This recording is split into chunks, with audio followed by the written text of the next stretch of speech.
They ordered the Wagyu. They drank the 1982 Petrus. And when the check arrived totaling over $6,000, they didn't just refuse to pay, they decided to destroy the waitress who served them. Daisy, a struggling law student working double shifts just to keep the lights on, stood trembling as 4 of the city's most arrogant hedge fund managers laughed in her face. They thought they were untouchable. They thought they owned the room. But they made one fatal mistake. They didn't check who was sitting in the dark booth directly behind them. They didn't realize that the quiet man in the worn-out jacket wasn't just a nobody. He was the only man in the city with the power to end their careers with a single text message. The humidity in New York City that August was oppressive, the kind that sticks your shirt to your back the moment you step out of the subway. But inside, the Obsidian, Manhattan's most exclusive members-only supper club, the air was crisp, scented with white tea and old money. For Daisy Moore, the temperature difference was the only luxury she got to enjoy. At 23, Daisy was living a life divided by a sharp, exhausting line. By day, she was a second-year law student at Columbia, drowning in torts contracts and student loans that hovered over her head like a guillotine blade. By night, she wore the stiff black waistcoat and white gloves of the Obsidian, catering to men and women whose net worth exceeded the GDP of small countries. Tonight, her feet were already throbbing. She had been on the floor since 4:00 p.m., and it was now just past 8:00 p.m., prime time. Daisy, the floor manager. Henri snapped his fingers. Henri was a short, nervous man who sweated profusely despite the air conditioning. He treated the staff like cattle and the customers like gods. Table 4, the Sterling party. They requested a female server. Don't mess this up. Braden Sterling is looking for an excuse to yell at someone tonight. Daisy's stomach tightened. Everyone knew Braden Sterling. He was the managing partner at Sterling and Holloway Capital, a boutique hedge fund that had made headlines recently for a brutal, hostile takeover of a pharmaceutical company. He was young, barely 35, and possessed the kind of arrogance that only comes from never having been told no in your entire life. "I've got it, Henri," Daisy said, smoothing her apron. She took a deep breath, putting on her service face, a mask of polite, subservient invisibility. She approached table 4, the best booth in the house, situated on a raised dais overlooking the main dining floor. There were 4 of them. They looked like carbon copies of the same archetype variations on a theme of aggressive wealth. First, there was Braden Sterling himself. He wore a bespoke navy suit that probably cost more than Daisy's tuition. His hair was slicked back and his eyes were cold, predatory shards of blue. He was currently loud-talking into his phone, ignoring the menu. To his right sat Marcus Vane. He was heavier, red-faced, the kind of man who laughed too loud at jokes that weren't funny. He was wearing a Patek Philippe watch that glinted under the low lights. Across from them were the juniors' identities Daisy had learned from previous shifts. There was Julian Jules Crest, a thin, nervous-looking guy who followed Braden's lead like a lost puppy, and finally a man Daisy hadn't seen before. He was older, maybe 40, with a jagged scar running through his eyebrow. He didn't speak. He just stared at the silverware as if looking for a flaw. His name, she would later learn, was Carter D. Reeves. "Good evening, gentlemen," Daisy said, her voice steady. "Welcome to the Obsidian. My name is Daisy, and I'll be taking care of you this evening. Can I start you off with—" Braden didn't look up. He held up a hand, silencing her, without breaking his conversation on the phone. "I don't care what the SEC says, dump the stock," Dump it all. I want them bleeding by morning." He hung up and tossed the phone onto the white tablecloth with a heavy thud. Only then did he look at Daisy. He didn't look at her face. He looked her up and down like he was inspecting a horse at an auction. "Sparkling water," Braden said, dismissing her greeting. "And bring the sommelier. I don't want to waste time explaining wine vintages to a waitress." Marcus Vane chuckled a wet, unpleasant sound. "Easy, Brad. She might know her stuff. What's the house, Red Sweetheart, $2 Chuck? We actually have a 2015 Screaming Eagle Cabernet on the list tonight, sir," Daisy said, keeping her tone perfectly neutral. She knew more about wine than half the men in this room, a necessity of the job. Braden narrowed his eyes. He didn't like being corrected even indirectly. "Cute," he sneered. "Just get the sommelier, and be quick about it.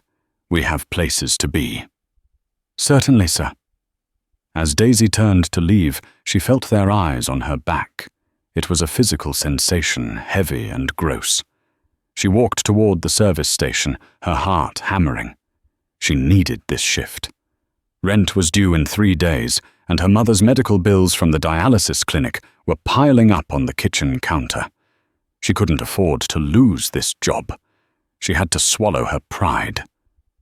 As she punched in the water order, she glanced at the booth directly behind Table 4. It was Table 5, a small 2-top table tucked into the shadows of a decorative pillar. Sitting there was a solitary man. He had his back to the Sterling party.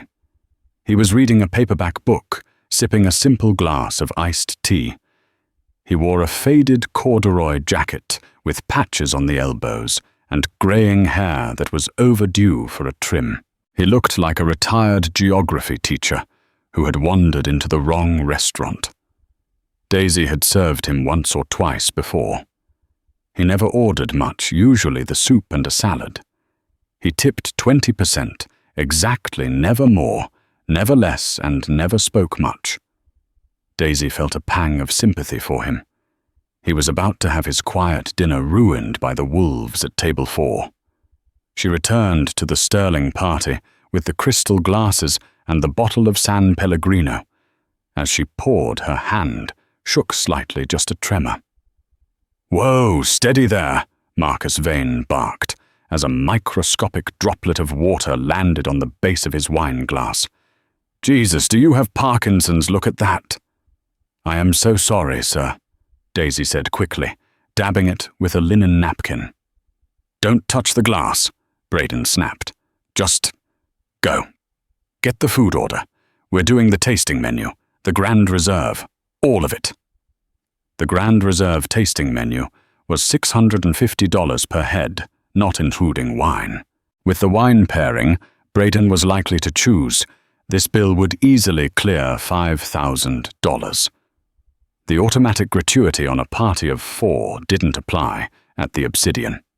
It was at the client's discretion, a policy the owners kept to make the wealthy patrons feel powerful.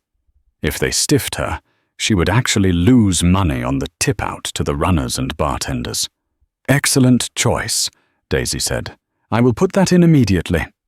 "And Daisy," Braden's voice stopped her. She turned back. "Yes, Mr. Sterling." "Smile," he said, his face deadpan. "You look like you're at a funeral.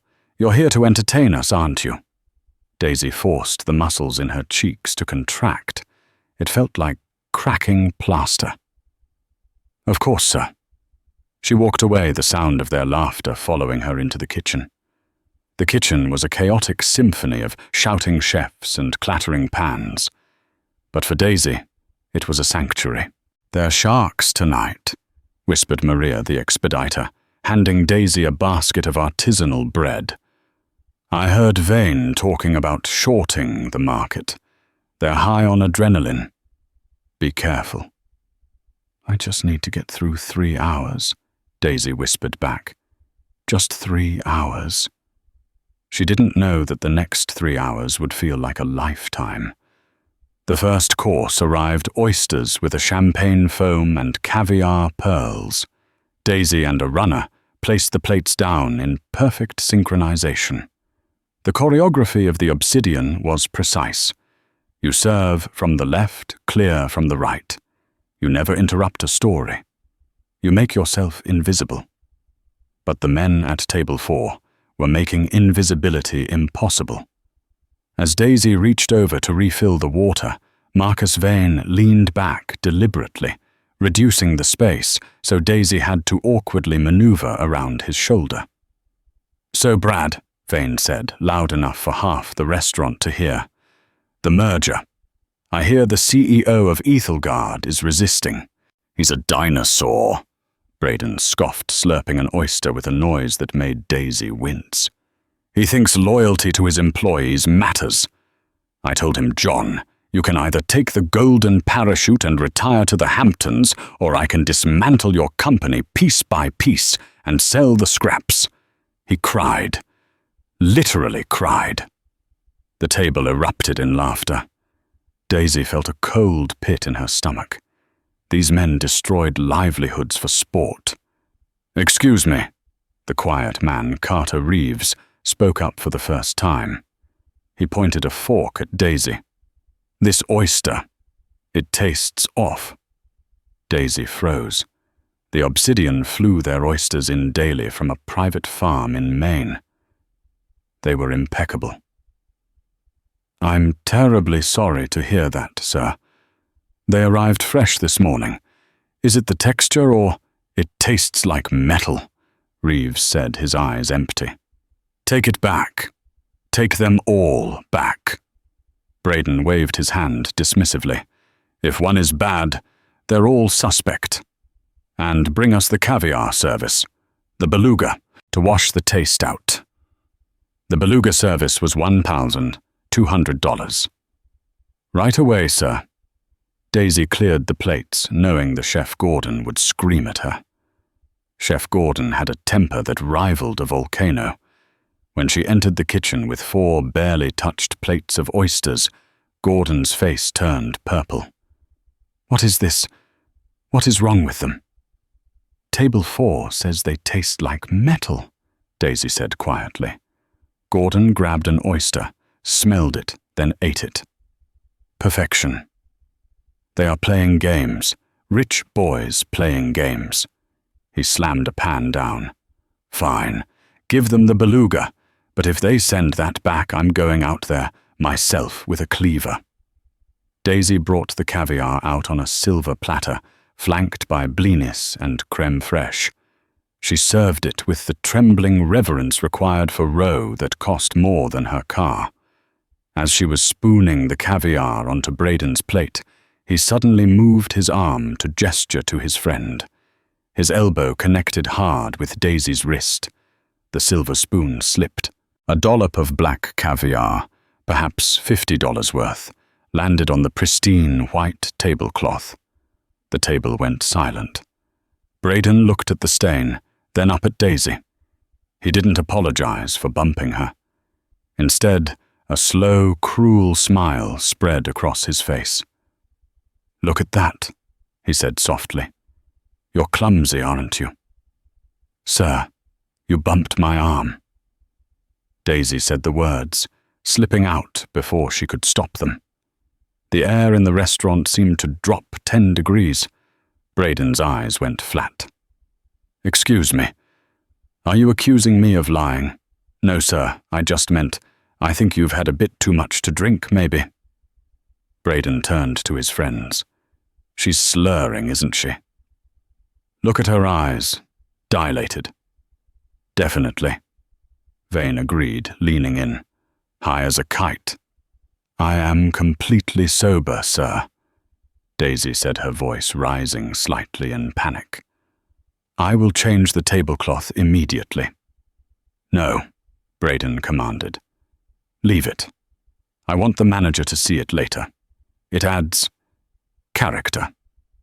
Just clean it up with a napkin." "Sir, I can't leave a dirty—" "Clean it up." Daisy felt the tears pricking the corners of her eyes. She had to bend down right next to Braden's expensive Italian leather shoes and scoop the wasted caviar off the cloth while they watched her from above. It was medieval. It was a display of dominance, pure and simple. As she scraped the cloth, she heard the quiet man at table 5 cough. It was a dry, deliberate sound. She glanced over. The man in the corduroy jacket had put his book down. He was watching table 4, his expression unreadable, but his posture had shifted. He was no longer slouching. He was sitting with the alert stillness of a predator watching prey. Daisy finished cleaning the spot and stood up, her face burning with humiliation. "Better," Braden said, not looking at her. "Now bring the main course, and try not to throw it at us this time." The main course was the Wagyu beef with truffle reduction. Daisy served it in a trance. She was disassociating, a survival tactic she had learned during her mother's worst health scares. "I am not here. I am just a pair of hands." The men ate voraciously, drinking bottle after bottle of wine. They were on their 3rd bottle of the Screaming Eagle. The bill was astronomical. As they ate, their conversation turned darker. "So," Jules Crest said, looking nervously at Braden. "The waitress. She's kind of pretty in a tragic way." "She's a nothing," Braden said, loud enough for Daisy to hear as she refilled their water for the 10th time. "She's a service drone. People like that. They don't have aspirations. They just exist to serve people who actually matter, like us." "You think she'd do anything for a big tip?" Vane asked, leering. "Probably," Braden laughed. "Watch this." He snapped his fingers. "Daisy." She froze. "Yes, Mr. Sterling." "We're bored of the music," he said. The restaurant played soft ambient jazz. "Go tell the manager to put on something upbeat, maybe some classic rock." "Sir, the music is controlled by the owner. We can't change it." "The owner isn't here, is he?" Braden challenged. "I'm spending $6,000 tonight. I am the owner for the next hour. Go tell him." Daisy looked at Henri, the manager who was hiding behind the host stand. He shook his head frantically. "No." "I'm afraid that's not possible, sir," Daisy said. Braden slammed his hand on the table. The silverware jumped. "Then what good are you?" he hissed. "You can't pour wine, you can't serve caviar, and you can't change the music. Why should I pay for any of this?" He looked at his friends. "I don't think we should pay for the service, boys. Do you?" "Definitely not," Vane said. "Service charge is for service," Reeves added. "This was a disaster." Daisy felt the blood drain from her face. "Sir, I have done everything. We're done." Braden stood up, throwing his napkin onto his half-eaten Wagyu. "Bring the check, but don't expect a cent over the cost of the food. Actually," he reached into his soup bowl, the lobster bisque that was the intermezzo course, and pulled something out. He held it up to the light. It was a short, dark hair. Daisy gasped. That wasn't there when I served it." "Well, it's there now," Braden grinned. It was a magician's trick. He had plucked it from his own head or pulled it from his pocket. "A hair in the soup. That's a health code violation, isn't it? In fact, that usually means the meal is comped." "You put that there," Daisy cried out, losing her composure. "I saw your hands. Are you calling me a liar?" Braden's voice dropped to a dangerous whisper. "I am Braden Sterling. I don't need to lie to a waitress, Henry." "Get over here." Henry came running, his face pale. "Yes, Mr. Sterling, is there a problem?" "Your waitress," Braden pointed a finger at Daisy, "just accused me of planting hair in my own soup to get a free meal. She insulted me." She insulted my guests, and frankly, this food is contaminated." I, Henri stammered, looking between the furious billionaire and his terrified waitress. Henri was a coward. He knew who signed the big checks. "I'm so sorry, Mr. Sterling," Henri said, bowing his head. "Daisy, step back." "Henri, he's lying." Daisy pleaded, tears finally spilling over. "He put it there. He's trying to—" "Silence," Henri hissed at her, then turning to Braden with a sickeningly sweet smile. "Mr. Sterling, please, allow us to take care of this. The meal is on the house, of course." "On the house?" Braden raised an eyebrow. "That's a start. But what about the emotional distress being called a liar in front of my partners?" He looked at Daisy, a cruel glint in his eye. "I want her fired. Right now. In front of me." Daisy stopped breathing. Henri looked at Daisy. He looked at the bill, which would be a total loss for the restaurant. He looked at Braden Sterling, a man who could ruin the restaurant's reputation on Wall Street with a single tweet. "Daisy," Henri whispered, "give me your apron." "Henri, no." "Give it to me," Henri snapped. Daisy's hands trembled as she reached behind her back to untie the knot. She was shaking so hard she could barely manage it. This job was her lifeline. Without it, she dropped out of law school. She lost her apartment. She pulled the apron off and held it in her hands. Braden Sterling smiled. It was the smile of a man who had won a game he invented. "There. Much better. Now get out of my sight." "Wait." The voice came from behind them. It was low, calm, and carried a weight that cut through the tension like a razor. The man in the corduroy jacket at table 5 stood up. He hadn't finished his iced tea. He picked up his paperback book and walked slowly toward table 4. Braden turned around, annoyed. "Can I help you, pal?" "This is a private conversation." The man ignored Braden. He looked at Henri. "Henri," the man said softly, "why is Daisy holding her apron?" Henri's eyes went wide. He looked like he was about to faint. Mr. Thorne, I didn't know you were dining tonight." Braden laughed. "Thorne? Who is this hobo Henri Security?" The man turned to Braden. His face was weathered, his eyes intelligent and hard. "I'm the guy who owns the chair you're sitting in, Mr. Sterling, and I'm the guy who's wondering why you're trying to steal a meal from my restaurant." The silence that descended upon the obsidian was absolute. It wasn't just a lack of noise. It was a vacuum sucking the oxygen out of the room. The clinking of silverware, the murmur of distant conversations, the hiss of the espresso machine. Everything seemed to halt. Braden Sterling looked at the man standing before him. He took in the frayed elbows of the corduroy jacket, the unpolished leather boots, and the simple drugstore reading glasses hanging from a chain around the man's neck.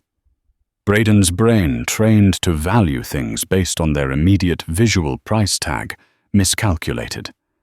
He saw a 0 where he should have seen a threat. "You," Braden let out a short, incredulous laugh. He looked at Henri. "Henri, is this a joke? Is this part of the dinner theater? Because I'm not amused. Who is this geriatric driftwood?" Henri was trembling so violently that the menus tucked under his arm slipped and scattered onto the floor. He didn't bend to pick them up. "Mr. Sterling, please." Henri squeaked, his voice cracking. "This is Mr. Elias Thorne. He is the proprietor." "Proprietor." Braden tasted the word like it was spoiled milk. He turned back to Elias Thorne, looking him up and down with renewed disdain. "So you're the guy who runs this place. No wonder the service is incompetent. It trickles down from the top. Look at you. You look like you buy your clothes at a yard sale." Elias Thorne didn't blink. He didn't raise his voice. He simply stood there, his hands loosely clasped behind his back, possessing a stillness that was unnerving. "I find," Elias said, his voice a low, gravelly rumble that carried effortlessly to the corners of the room, "that men who spend thousands of dollars on suits usually do so to cover up a deficit of character. My clothes keep me warm, Mr. Sterling. Your clothes seem to be struggling to contain your ego." Marcus Vane, the heavy-set man with the Patek Philippe, slammed his hand on the table. "Watch your mouth, old man. Do you have any idea who we are?" "I know exactly who you are," Elias said. He didn't look at Vane. He kept his eyes locked on Braden. "But right now I am more interested in who she is." Elias turned slowly toward Daisy. Daisy was still clutching her crumpled apron, her knuckles white tears drying in sticky tracks on her cheeks. She felt exposed, stripped of the uniform that acted as her armor. She wanted to run, to bolt through the kitchen doors and never come back, but her feet felt leaden. Elias stepped closer to her. The smell of him was distinct old paper pipe tobacco and rain. It was a comforting, grandfatherly scent that clashed with the razor-sharp intensity of his eyes. "Daisy," Elias said gently, "put your apron back on." I can't," Daisy whispered, her voice trembling. "Henry fired me. Mr. Sterling said." "Henry doesn't have the authority to fire you," Elias said, glancing at the manager. Henry flinched as if struck. "And Mr. Sterling doesn't have the authority to dictate my staff. Put it on." Daisy hesitated. Then, with shaking hands, she tied the apron back around her waist. It felt like putting on a life jacket in the middle of a storm. "Now." Elias turned back to the table, his demeanor shifting from gentle to glacial. He reached onto the table, right into the bowl of cooling lobster bisque where the incriminating hair still floated. "Don't touch my food," Braden snapped. Elias ignored him. He pinched the dark hair between his thumb and forefinger and lifted it out. He held it up to the light of the chandelier, squinting slightly. "Curious," Elias murmured. "Daisy has blonde hair, tied back tight in a bun, secured with a net. Standard protocol." He looked at the hair in his fingers. "This hair is black, coarse, and if I'm not mistaken..." He leaned in closer to the hair, sniffing it. "It smells faintly of sandalwood and bergamot pomade." Elias dropped the hair onto the white tablecloth directly in front of Braden. "The same pomade," Elias continued, his voice dropping to a whisper. "That I can smell coming from your scalp from 3 feet away, Mr. Sterling. You really should use less product. It's making your hair brittle. That's why it falls out so easily." A ripple of nervous laughter broke out from a table across the room. Braden's face went from pale to a blotchy, furious red. "Are you calling me a liar?" Braden hissed, standing up to his full height. He was taller than Elias, younger, broader. He used his physical size as an intimidation tactic, looming over the older man. "You think I'm going to stand here and be insulted by a failing restaurateur in a corduroy jacket? I'll buy this building and turn it into a parking garage just to spite you." "Sit down," Elias said. It wasn't a shout. It was a command. It had the weight of a judge's gavel. "I'm leaving," Braden spat. "Come on, boys. We're done here." He threw his napkin down. "And we aren't paying. Not a dime. If you want your money, sue me. My legal team will bury you in paperwork until your great-grandchildren are bankrupt." He motioned for his entourage to rise. Marcus Vane stood up, looking eager to leave. The two juniors, Jules and Carter, looked hesitant, their eyes darting between the furious billionaire and the calm old man. "I said," Elias repeated, and this time there was a metallic edge to his voice. "Sit down." He didn't move to block them. He simply reached into the inner pocket of his jacket. Braden flinched, perhaps expecting a weapon. Instead, Elias pulled out a small, worn leather notebook and a fountain pen. He opened it to a specific page, ran his finger down a column, and then looked up. "Mr. Sterling." Elias began reading from the page. "Your credit card on file for this reservation is the black Amex, ending in 4092. The card is issued to Sterling Holloway Capital." "So what?" Braden sneered. "It's a business expense." "Is it?" Elias looked up over his spectacles. "Because according to the bylaws of your firm, specifically Section 4, Paragraph C regarding client entertainment, expenses over $5,000 require the presence of a legitimate client. Yet here you are, no clients, just your VP Marcus Vane and two junior analysts, Julian Crest and Carter Reeves." The color drained from Julian Crest's face. How do you know my name?" the young man whispered. Elias ignored him. He continued to look at Braden. "Using company funds for a personal gluttony session constitutes embezzlement, doesn't it? Or at the very least a severe breach of fiduciary duty. It would be a shame if the limited partners found out you were eating away their profits, while the fund is down 12% this quarter." Braden froze. The air in his lungs seemed to solidify. "Who are you?" he asked again, but this time the arrogance was gone, replaced by a creeping dread. "How do you know the fund is down?" "That's internal data. We haven't released the quarterly report."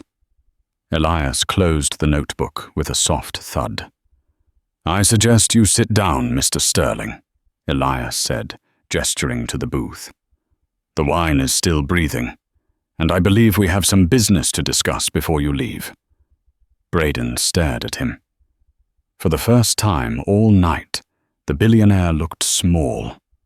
He looked at the door, then back at the notebook in Elias's hand. He sat down.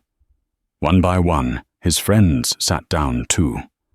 Elias nodded to Daisy. "Daisy, bring a chair.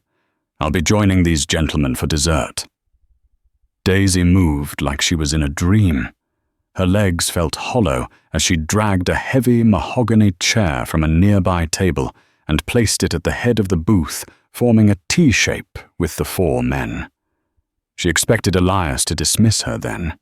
That's what men in power usually did. They cleared the room of the help before the real talking began.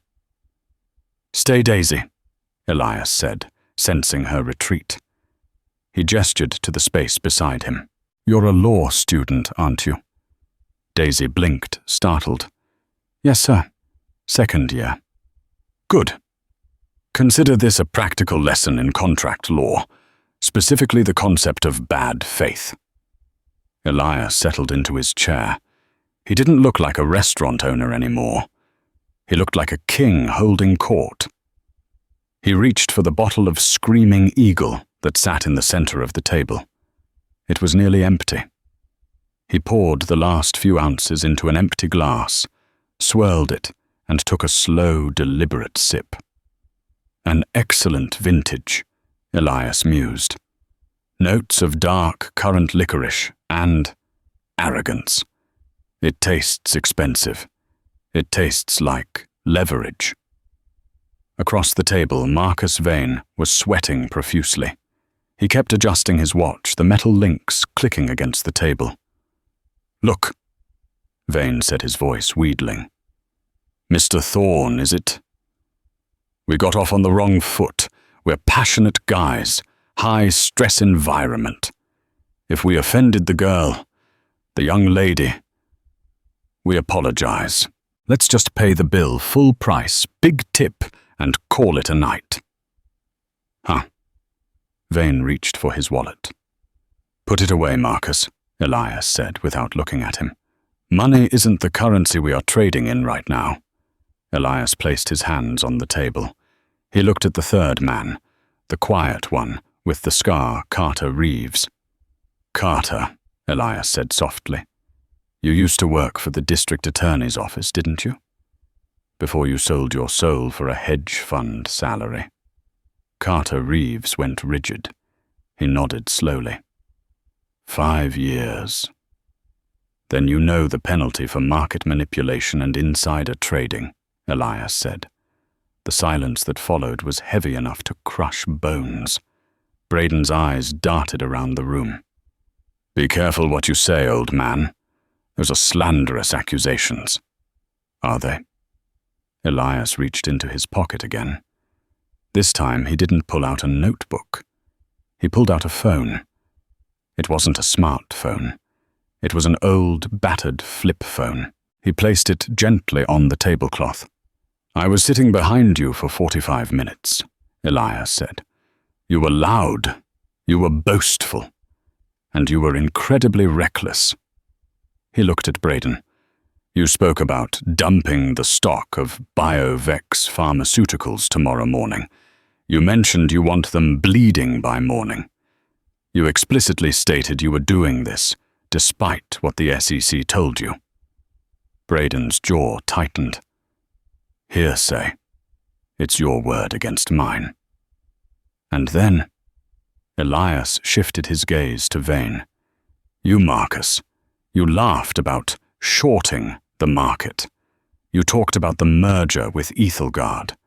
You mentioned that the CEO John was resisting, but that you were going to dismantle his company. That is non-public material information. Discussing it in a public place. Trading on it. That's a federal crime." "You have no proof," Braden said, though his voice lacked conviction. "We were just talking. Hypotheticals. Locker room talk." "Is that so?" Elias tapped the flip phone. "I'm old-fashioned, gentlemen. I like to record my voice notes when I have ideas for the menu. Sometimes I forget to turn it off." He didn't press play. He didn't have to. The threat of the recording was more powerful than the recording itself. The blood drained entirely from Braden Sterling's face.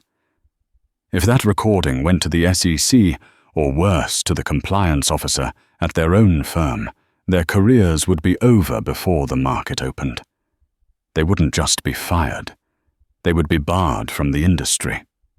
They would be pariahs. "What do you want?" Braden asked. His voice was a rasp. The bravado was completely gone, stripped away, to reveal a frightened Sould. "I want to understand," Elias said, leaning forward. "I want to understand why a man who makes $10 million a year feels the need to humiliate a woman making $15 an hour." Elias gestured to Daisy. "Look at her," Elias commanded. The 4 men turned to look at Daisy. For the first time, they actually saw her. They saw the fatigue in her eyes, the cheap fabric of her uniform, the trembling of her hands. "Daisy is studying constitutional law," Elias said. "She works double shifts on weekends. Her mother is currently undergoing dialysis at Mount Sinai, which isn't fully covered by insurance. Daisy sends 70% of her paycheck to that clinic every 2 weeks. She eats instant noodles so her mother can have clean blood." Daisy stared at Elias. How did he know that she had never told anyone at the restaurant about her mother? "She stands on her feet for 10 hours a day." Elias continued, his voice rising in intensity. "She tolerates the heat of the kitchen, the weight of the trays, and the abuse of small men like you. And she does it with a dignity you couldn't buy with all the assets in your portfolio." Elias slammed his hand on the table. The sound was like a gunshot. "And you?" Elias pointed a finger at Braden. "You throw caviar on the floor. You plant a hair in your soup. You try to steal $600 worth of food from her tip pool. Why does it make you feel big? Braden, does it make you feel like a god? Braden looked down at his lap. He couldn't meet Elias's eyes. It wasn't about the money, Braden whispered. No, Elias agreed. It never is. It's about power. And tonight, Mr. Sterling, you are going to learn that power is fluid. It flows. Elias sat back. He took another sip of wine. Now, Elias said, his voice calm again. We have a dilemma. You have racked up a bill of $6,400. You have attempted to defraud my restaurant. You have assaulted my employee. Yes, throwing food and intimidation counts as assault. And you have admitted to federal crimes within earshot of a witness. He pointed to Daisy, a witness who is training to be a lawyer. Jules Crest. The nervous junior analyst looked like he was going to be sick. Please, he whimpered, I just want to go home. I didn't say anything. I just sat here. Complicity is a choice, son, Elias said coldly. Mr. Thorne, Braden said, his voice steadying slightly. He was a negotiator, and he was trying to find his footing. Let's make a deal. Delete the recording. We pay the bill. We pay a surcharge for the trouble. A surcharge? Elias smiled, but it wasn't a happy smile. I like that word. Elias turned to Daisy. Daisy, he said, bring me the bill, and bring me a pen. Daisy hurried to the service station. Her heart was pounding so hard she could feel it in her throat. She grabbed the leather check folder and a heavy pen. She returned and handed them to Elias. Elias opened the folder. He looked at the total $6,420.50. Standard gratuity is usually 20%, Elias murmured. But for a table that requires the owner to step in, I think the service charge should be higher. He looked at Braden. How much is your reputation worth, Braden? How much is your freedom worth? Braden swallowed hard. Name your price. Elias uncapped the pen. He didn't write on the bill. He flipped the receipt over and wrote a number on the back. He slid it across the table to Braden. Braden looked at the number. His eyes widened. You're insane, Braden gasped. I can't charge that to the corporate card. Compliance will flag it immediately. I don't want it on the corporate card, Elias said. I want a personal check from your private account, right now. That's extortion, Marcus Vane sputtered. No, Elias said it simply. It's a settlement for damages, for emotional distress, for the hostile work environment you created, and for the confidentiality agreement regarding the market strategies you discussed tonight. Elias leaned in close. Write the check, Braden, or I play the recording for the SEC commissioner. I have his direct number. We play golf on Tuesdays. Braden stared at Elias. He looked for a bluff. He looked for a crack in the old man's armor. He found none. He realized then that Elias Thorne wasn't just a restaurant owner. He was someone from the old world of New York money. The kind of money that didn't scream, but whispered and made things disappear. Braden reached into his jacket pocket and pulled out a checkbook. His hand was shaking as he unscrewed his expensive Mont Blanc pen. Who do I make it out to? Braden asked, his voice defeated. Elias smiled. He looked at the young waitress standing beside him. You don't make it out to me, Elias said. Make it out to Daisy Moore. The tip of the Mont Blanc pen hovered over the pale blue paper of the personal check. The ink bled slightly into the fibers, creating a tiny, jagged black star, a microscopic testament to the billionaire's hesitation. For Braden Sterling, This was a torture worse than any physical blow. Writing a check was usually a power move for him. It was how he made problems go away, how he bought silence, how he acquired things. But usually he dictated the terms. Usually he threw the money at people like crumbs to pigeons. Tonight he was the one being mugged, and he was doing it with his own pen. "Make it out to Daisy Moore."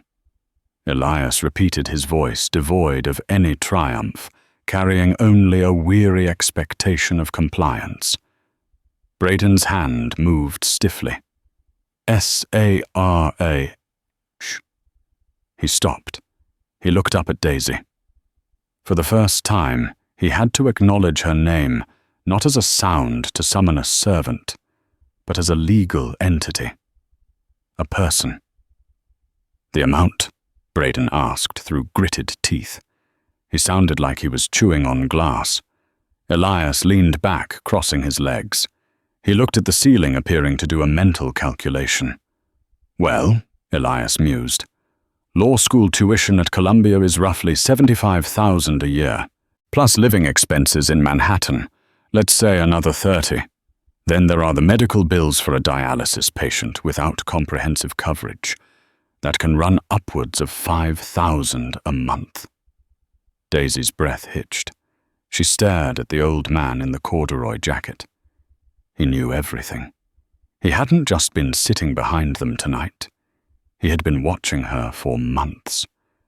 He had listened when she took phone calls in the alleyway on her breaks. He had noticed the textbooks she studied behind the host stand when the floor was slow. "Let's call it an even $100,000, Elias said casually. The table erupted. "You're out of your mind," Marcus Vane shouted, half rising from his chair. $100 grand. For what? A bad dinner, that's robbery. That's a down payment on a house." "Sit down, Marcus," Braden snapped. He didn't look at his friend. His eyes were locked on Elias. Braden was doing the math. If he paid this, he lost $100,000. Painful, yes. But if the SEC got wind of the Ethelgard merger leak, if his partners found out he was reckless with sensitive data, he would lose $50 million in bonuses alone. He would lose his reputation. He would be finished. $100,000 was a cheap exit fee. And Elias knew it. 100, Braden whispered. He wrote the numbers. 100,000. The zeros seemed to stretch on forever. The scratching of the nib against the paper was the only sound in the cavernous restaurant. The kitchen staff had stopped working. They were peering through the porthole windows of the swinging doors, witnessing the impossible. Braden signed his name at the bottom. The signature was jagged angry. A violent scrawl. He ripped the check from the book. The tearing sound was sharp, like a bone snapping. He held it out, not to Daisy, but to Elias. "No," Elias said, keeping his hands on the table. "Hand it to her, and apologize." Braden's face turned a shade of purple that looked dangerous. The veins in his neck bulged against his starch-stiff collar. "I am giving her the money," Braden hissed. "I am not. The money is the penalty." Elias cut him off. "The apology is the price of leaving this room with your career intact." Braden turned to Daisy. He looked at the check in his hand, then at her face. He saw the caviar stain on her apron that he had caused. He saw the red rimming her eyes from the tears he had forced. He thrust the check toward her. "Here," he grunted. Daisy didn't move. Her hands were by her sides, fists clenched. "I don't want your money," she said, her voice shaking, but clear. "I just want you to leave." "Take it, Daisy," Elias said gently. "It's not charity. It's a settlement. It's damages. You earned it the hard way." Daisy looked at Elias, then back at the check. She thought of the pile of final notice envelopes on her kitchen counter. She thought of her mother's tired face after treatment, the way she winced when she thought Daisy wasn't looking. She reached out and took the small slip of paper. It felt light, insignificant, but it weighed $100,000. "I'm waiting," Elias said to Braden. Braden took a deep, shuddering breath. He looked somewhere past Daisy's left ear. "I'm sorry," he mumbled. "I didn't hear you," Elias said, "and I don't think Daisy did either. Look at her eyes, Braden." Braden forced his gaze to meet hers.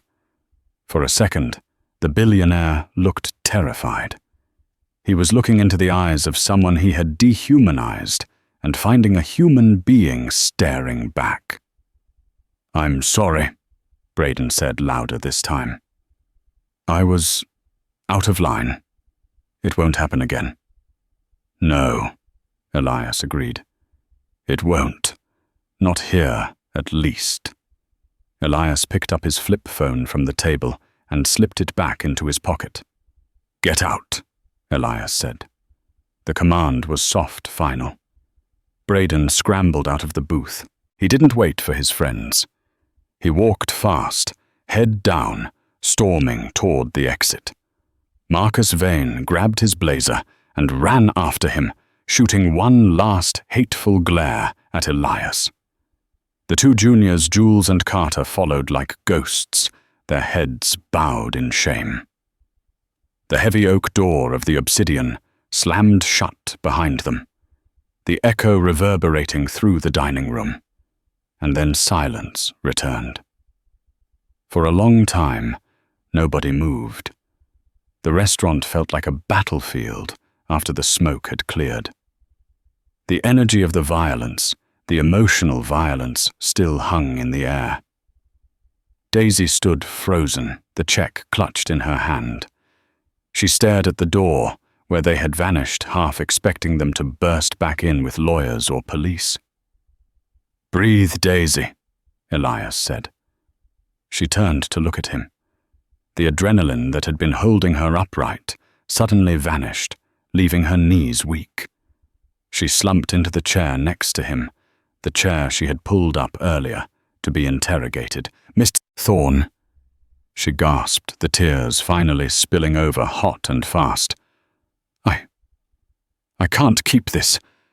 This is crazy. He'll cancel it.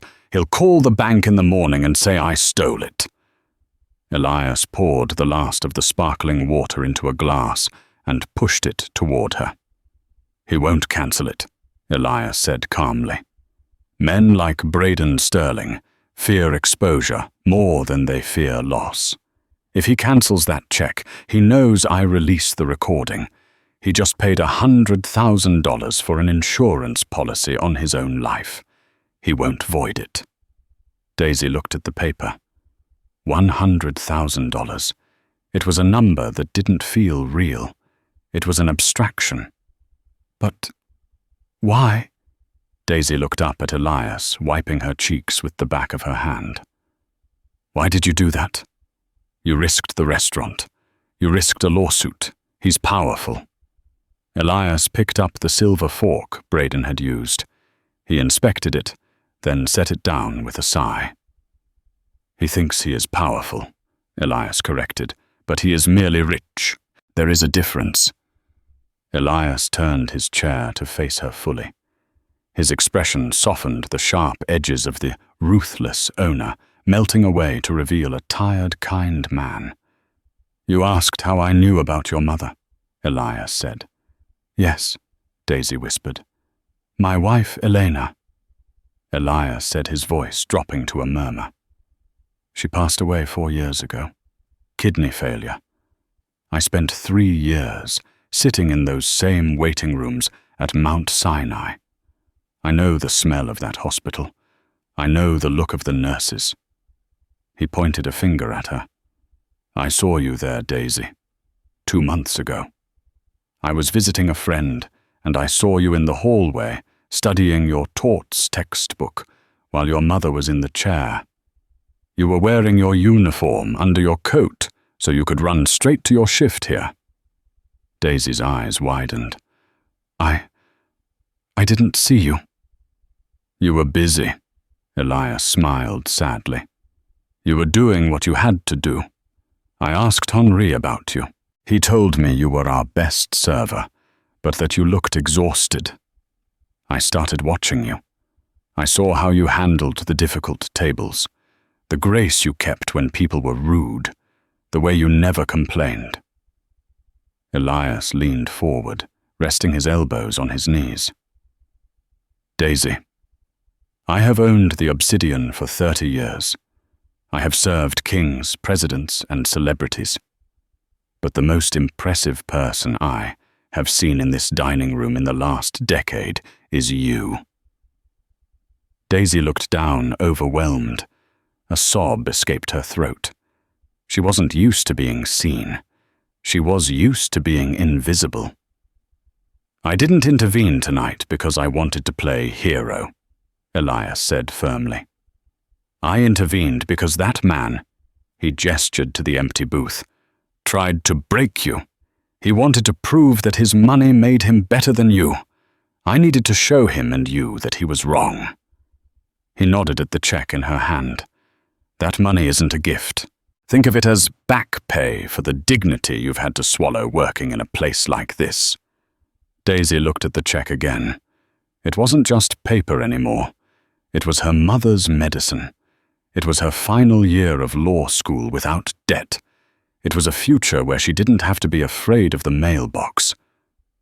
"Thank you," she whispered, her voice barely audible. "Thank you, Mr. Thorne." "Don't thank me." Elias stood up, buttoning his corduroy jacket. He looked around the empty restaurant. The other diners had watched the spectacle in awe, and now slowly the hum of conversation was returning, hushed and respectful. "Henri," Elias called out. Henri popped out from the kitchen, looking like a man who had just survived a bomb blast. "Yes, Mr. Thorne. Close the tab for table 4, Elias said. "Void it. And comp the drinks for the rest of the dining room. Tell them it's a celebration." "A celebration, sir?" Henri asked, confused. "Of what?" Elias looked at Daisy, who was sitting up straighter now, the tears drying a new strength in her posture. "A celebration of justice," Elias said. "It's a rare dish, Henri. We should serve it more often." He turned back to Daisy one last time. "Go home, Daisy. Take the night off. Deposit that check first thing in the morning. And on Monday—" He paused, a twinkle in his eye. "On Monday, don't come in." Daisy's heart stopped. Am I fired?" "No." Elias laughed softly. "But you're a law student with 100 grand in the bank. You don't need to serve Wagyu beef to idiots anymore. Focus on your studies. Become a lawyer, and when you pass the bar exam, come find me. I might need a new general counsel." He winked. "Now go, before I change my mind and make you polish the silverware." Daisy stood up. She clutched the check to her chest. She looked at the empty booth where the 4 men had sat, then at the kind old man in the worn-out jacket. She didn't bow. She didn't say, "Yes, sir." She simply nodded, a gesture of equal to equal. "Good night, Elias," she said. "Good night, Daisy." She turned and walked toward the door. She didn't run. She walked with a steady, rhythmic cadence. She pushed the heavy oak doors open and stepped out into the humid New York night. The air outside was thick and sticky, but to Daisy Moore it tasted like the sweetest, freshest air she had ever breathed. 3 years later, the headlines splashed across the Wall Street Journal were impossible to miss. Hedge fund implosion, Sterling Holloway, Capital, raided by FBI in massive insider trading scheme. The article detailed how a tip from an anonymous whistleblower had led investigators to a web of illegal shorts and market manipulation. Braden Sterling was pictured in handcuffs, his face hidden by a coat, being led out of his midtown office. He looked smaller than anyone remembered. The arrogance that had once filled a room was now confined to a holding cell. On that same rainy Tuesday evening, a woman stepped out of a yellow cab in front of the Obsidian. She wore a tailored charcoal suit that fit perfectly. Her hair was no longer in a tight server's bun, but fell loose around her shoulders. She carried a leather briefcase, not a serving tray. Daisy Moore walked up to the host stand. The new maitre d', a young man who looked as terrified as she once was, looked up. "Good evening, ma'am. Do you have a reservation? I'm here to see the owner." Daisy said, her voice warm but commanding. "Tell him it's about the general counsel position." The young man's eyes widened. "Right away." Moments later, Elias Thorne emerged from the shadows of the dining room. He moved a little slower now, leaning on a cane, but his corduroy jacket was the same. He squinted through his glasses, and then a slow smile spread across his weathered face. "Table 4 is available," Elias said, his eyes twinkling. "Though I hear the service there can be eventful." Daisy laughed. It was a free, happy sound. "I think I prefer table 5. It has a better view of the room." They sat in the quiet booth where Elias used to watch over his kingdom. Daisy placed a business card on the table. It was heavy cardstock, cream-colored, with embossed black lettering. Daisy Moore, Escrow. Associate Attorney. "I passed the bar," Daisy said softly. "Top 5% of my class." Elias picked up the card as if it were a precious jewel. "I never doubted it for a second." "I used the money," Daisy continued. "Mom is in remission. We paid off the house, and I paid for school. But I have something for you." She reached into her briefcase and pulled out a check. It was for $100,000. "I don't need it anymore," Daisy said. "I'm making my own way now. Consider it a return on your investment." Elias looked at the check, then back at her. He didn't take it. Instead, he pushed it gently back across the table. "I didn't invest in a check, Daisy. I invested in the person sitting in front of me." He tapped the table. "Keep it. Start a scholarship. Help someone else who is standing on their feet for 10 hours a day, waiting for a break. That is how you pay me back." Daisy's eyes filled with tears, but they didn't fall. She nodded. "Braden Sterling was arrested today," she said. "I know." Elias sipped his iced tea. "The wheels of justice grind slow, but they grind exceedingly fine. It seems he finally ran out of people to pay off." "He thought he owned the world," Daisy mused, looking out at the dining floor, where a new generation of servers danced the ballet of service. "He made a common mistake," Elias replied, raising his glass in a toast. "He thought net worth was the same thing as self-worth. You, my dear, have proved him wrong." Daisy picked up her glass. "To the quiet ones," she said. Elias clinked his glass against hers. "To the quiet ones, the ones who watch, and the ones who survive." And that is the story of how 4 rich men thought they could buy the world, only to find out that some things like dignity are not for sale. Braden Sterling learned the hard way that true power isn't about how loud you yell or how much you spend. It's about how you treat the people who can do absolutely nothing for you. Daisy didn't just survive that night.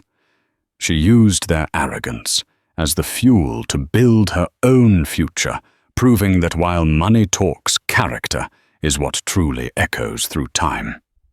If you enjoyed this story of justice served cold, please hit that like button. It really helps the channel grow. And I want to know what you think. If you were in Daisy's shoes, would you have taken the check? Or would you have thrown it back in his face? Let me know in the comments below. Don't forget to subscribe and ring the bell so you never miss a story. Thanks for watching, and remember, be kind to everyone you meet, because you never know who is sitting at the table behind you.